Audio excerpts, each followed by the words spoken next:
Good day, everyone, especially to my classmates and teacher. Today, my members and I will discuss about preparing and implementing research instruments. First, let us start by introducing to you what a research instrument is. A research instrument is a tool used to gather data on a specific topic of interest. When conducting a research, you need to prepare and implement the appropriate instruments to gather the data you need. When preparing an instrument, you must ensure that it is valid and reliable. An instrument is valid when it directly answers or addresses your research questions. It is reliable when it provides you consistent and stable data over a period of time. So an example of this is surveys or questionnaires. This research can be utilized in both qualitative and quantitative research methodology. A good research instrument is one that has been validated and has proven reliability. It should be one that can collect data in a way that's appropriate to the research questions being asked. Moving on to the guidelines in preparing an instrument, starting with number 1. Do a preliminary research by visiting your library or checking online sources. It is always important to go to places where it could give you all the necessary information about your topic, a library or in Google, for instance. Number 2. Talk to a person who is knowledgeable in preparing research instrument. You could talk to someone older than you, like your teacher, because they also encounter making a research paper, so of course, they might know about how to do it correctly. Number 3. Master the guidelines in preparing and administrating each type of instrument. Later on, my group will discuss this one by one. Number 4. Clarify your research questions. Be sure that your instruments will directly address your specific research questions. Start by addressing your questions about your topic and make sure that the instrument that you will use will give you your answers. Number 5.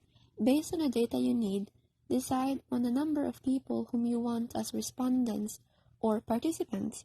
Of course, when conducting your research, you will need to talk to people, maybe through a survey or face-to-face interview, and it depends on you to whom you're gonna ask these to.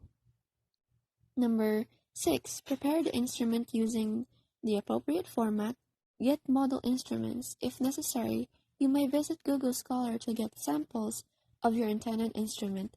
So every instrument is naara sa Google Scholar and you may use it as a reference. Number 7. Edit your instrument. So edit your supposedly instrument. So number 8. Pilot your instrument to further improve its quality. After receiving the feedback from your pilot, make the necessary revisions. So you're basically preparing or testing a particular research instrument. It's a small-scale rehearsal in which you test the methods you plan to use for your research project. Good day, everyone. It's me, Jane Parpado. Let's talk about the types of instrument. There are many types of instrument that we can use depending on the research. Number 1. Survey. Survey means to collect information from a sample of individuals through the responses questions. And why do we need to conduct a survey? Because survey we can use to find out attitudes and reaction, to measure client satisfaction, to gauge opinions about various issues, and to add credibility to your research. Let's go to another topic. Interview. An interview is an instrument that allows the researchers to qualitatively gather data. Responses during an interview are usually open-ended. There are 4 different stages of interview. Number 1. Pre-interview stages. When an interview guide is prepared and respondents are identified and contracted. Means the ISA pre-interview is the first step of the interviewing process. Example of pre-interview stages. Interview typically lasts about 30 minutes. Most of manager either do them via video call or over phone or phone call. Number 2. Warm-up stage. It is initial part of the interview when questions that we will make respondents more at is or as. Example, kanang galing mo interview sa imo ha? Mutanaw jud na sila sa physical aspect, the way you act, the way you talk, and the way sa imong porma or sa imong sinuotan. Number 3. The main interview stages. It is when question directly related to the research question are asked. Ang example ani kay first buhaton nimo is mo greet ka, ka, hi, good morning, chud na. Tayo mo din padayonan og karang introduction. Iguman mo introduction, ang introduction ana guys kay ana siya. My name is Jitchen from Kuan, Detekto, inana. Tapos isunod din nimo imong pangutana. Kailangan related sa imong gipangutana ha. Kalang related, parang conflict lang siya ba. Ana, imo din na i-conclusion humanon nimo. Number 4, closing stage. It is when questions are asked to wind down the interview and respondents are acknowledged and thanked. The final step is to report the research to those who need the data to make decision. Example, ang una na kay is mo conclude ka og activities or mo format ka sa project. Then ikaduha na mangita kag effective nga unsa buhaton. Then number 3, imo na siya i-deliver and imo siya i-kuan ba i-testing ba nga good ba siya or don'ts. Then number 4, imo na siya solbaron. So ang number 4 di ay kay mo na siya nimo nga imo na siya i-finalize kana nga project. Imo na siya imo na siya solbaron ang kanang problema nga okay pa ba ni kana imo na siya i-finalize. Tapos ang 5, imo na siya mo na nang okay good outcome na outcome mo na nga good outcome na in number 6. Tapos after ikaw man ana di ay kay is 6 kay pasalamat. Thank mo pag-ingon nga respondents are acknowledged and thanked. Hi everyone, I'm Crystal Joey Urtao. Right now I'm going to discuss about a questionnaire in preparing and implementing research instruments. What is a questionnaire? Compared with the interview, the questionnaire is more quantifiable. It lists written questions to get specific information. Responses in a questionnaire are usually dichotomous and use an identification type of test. In some cases, open-ended questions are incorporated in the questionnaire. So a questionnaire is what you will give to your audience for them to answer. There are 4 parts of questionnaire. Number 1 is personal information section. Includes the name, age, date of birth, educational background, and other personal information about the respondent. Note that the only personal information relevant to the research study should be asked. In this part, we talked about some personal stuffs about our respondent. We're gonna dig some information about that respondent. Number 2, basic question section. Serves 2 purposes. The first one is to establish that the person you are asking is the right person for the study. The second purpose, which is only applicable to interview, is to establish rapport with the interviewee. This has 2 purposes. The first one is we're going to find out which one of them that we ask suits the best in the study. So finding the right one. The other purpose, which is only for interviewing, is engage a friendly relationship towards the interviewees. So be mag-act nice ka sa imong gipang interview. Number 3, main question section. Contains questions that are directly related to your research. It is ideal to have multiple questions for each specific research question. The greater the number of questions, the greater the possibility of more conclusive results. In this section, this is the real question and answer portion. Here, you can directly ask things that are specially related to your research. Mga dinagko na ni na questions. Diri sad kay pwede na mag-ask bisag multiple questions or mga follow-up questions. The more nga mudig kag maayo, mas nindot ang results gyud. Number 4, open-ended question section. Ask for a brief explanation or response to an open-ended questions. Here, you can ask whatever you want with the interviewee, and you can also make them explain about their answers. It's like having a little chit-chat with the interviewee. Guidelines in preparing a questionnaire.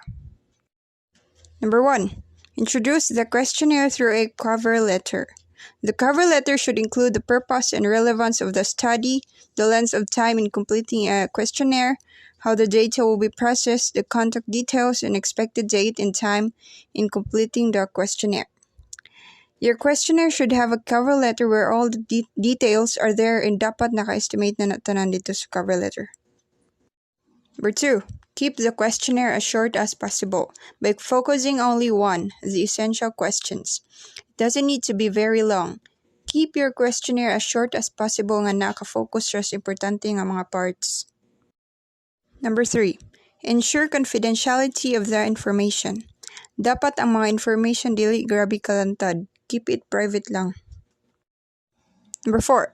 Pilot the questionnaire to ensure that you have not missed any important details. I-double check jud ang questionnaire para sure. Number 5. Use a follow-up reminder. Magbutang og mga follow-up para di jud makalimtan. Number 6. Give respondents sufficient time to answer. Give them enough time para maka-answer. Dili dali-dalion kay di gyud matarang og answer ang questionnaire. Number 7. Make directions and questions clear and unequivocal. Do not use words with double meaning or complex words. When making a questionnaire, use only a simple words. Don't use some complex words kay di jud na masabtan sa mga nag-answer. Dapat simple niya, clear.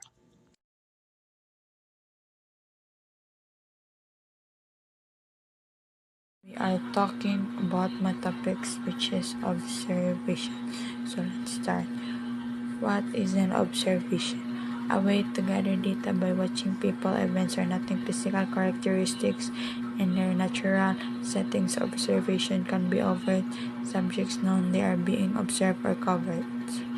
Let's talk about different types of observation. So number 1, participants. Observation involves observing participants without actively participating. Observation is used to understand the phenomenon by entering the community or social system involved while staying separate from the activity being observed.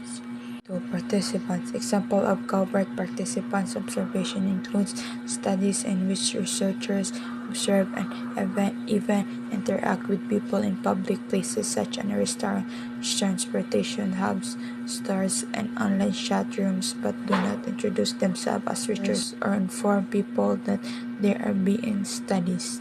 Structures and unstructured observation. 1. Structured observation is a qualitative research methodology that has been used by the social science for several years.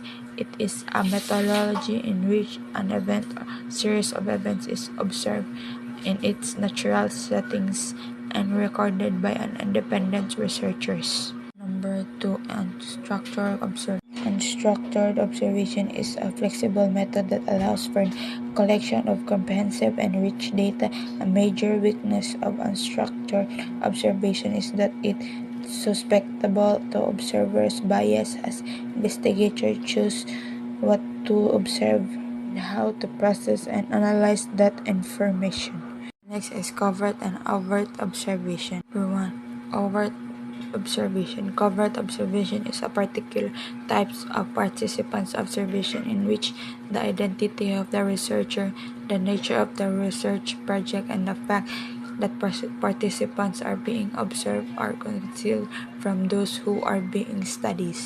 Next, number 2, overt observation. Overt observation is where those being observed are aware of the fact the researcher may still participate in the activity being observed or might play no part and simply observe non-participants' observation. Why do we need an observation?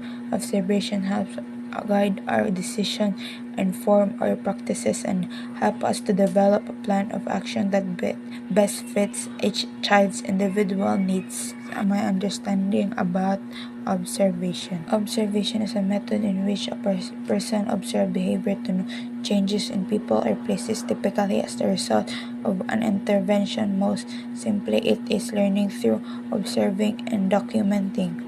Observation is a common in psychology and other social sciences. It lets the researcher describe situation under study using the 5 senses. These are the guidelines in conducting observation. Number 1. Develop an observation guide or checklist which identifies the phenomenon you want to understand. Number 2, decide on the type of observation that you will use. Number 3, know your limitation as an observer. Number 4, use a recording device when appropriate. Number 5, always bring paper and pen with you to record other details which cannot be recounted by videos or audio recorders. 6. Never attempt to influence the behavior of your subject. Number 7. Always observe ethics when implementing an observation. Hey everyone, my name is Angela Jolene Haro. I'm grade 11, ABM Batch B Albay. So today I will be reporting guidelines in conducting an experiment. 1. Always coordinate with a laboratory technician or supervisor when doing an experiment. So, mo-coordinate daw ta sa mga technician or supervisor kung maghimo sila og experiment. Dapat ka mutan-aw sa experiment para maibaw-an nato kung giunsa. Kung dili ta maminaw or mutan-aw, unsaon na lang kung kita'y pahimuon. So, mao na, dapat kita mo coordinate sa technician or supervisor. So number 2, make yourself present or accessible during an experiment. So number 2, himuon natong atong kaugalingon nga permi presentar o pwede mapungutan-an sa mga tao during sa experiment.